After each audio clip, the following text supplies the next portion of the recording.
Right now, somewhere in your brain, a calculation is running.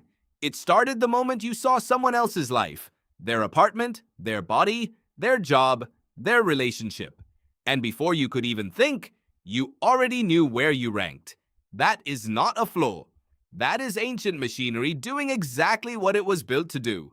Psychologist Leon Festinger called it social comparison theory. In 1954, he proposed that humans have a deep, almost biological drive to evaluate themselves, not against some objective standard, but against other people. There is no absolute measure of how smart you are, how successful, how attractive. So your brain does the only thing it can. It looks sideways. And here is the part no one tells you. This drive didn't evolve to make you miserable. It evolved to keep you alive. Picture your ancestors. Small group, shared resources. If someone in the group got stronger, found better food, rose in social rank, you needed to know. Immediately. Because your survival was tied to theirs. Falling too far behind the group wasn't embarrassing, it was fatal.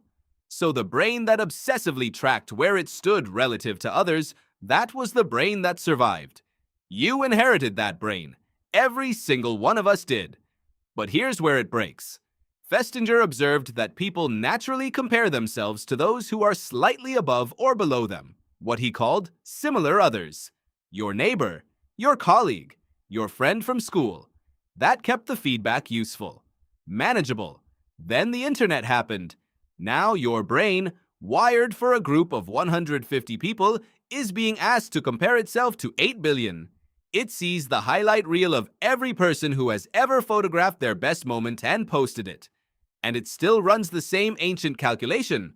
Where do I rank? Except now the answer is always the same.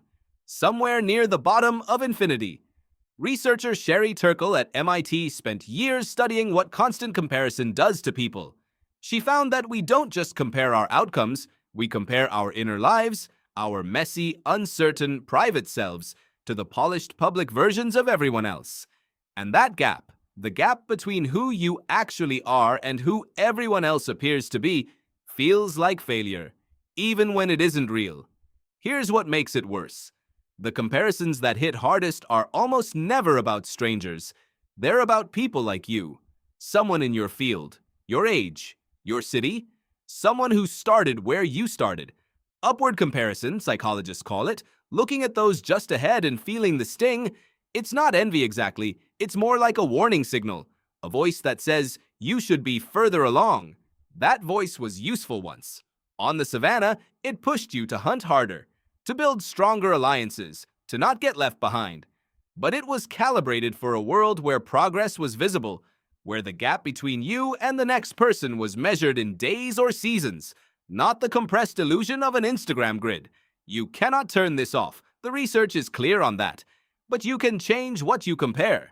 Studies from researcher Sonia Lyubomirsky show that people who shift from social comparison to temporal comparison, measuring themselves against who they were last year, not who someone else is today, report significantly higher well-being and motivation. The brain still runs the calculation. You just give it different numbers.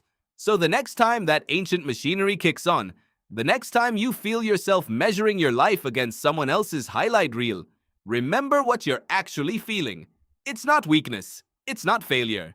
It's a survival system, hundreds of thousands of years old, trying its best in a world it was never designed to handle.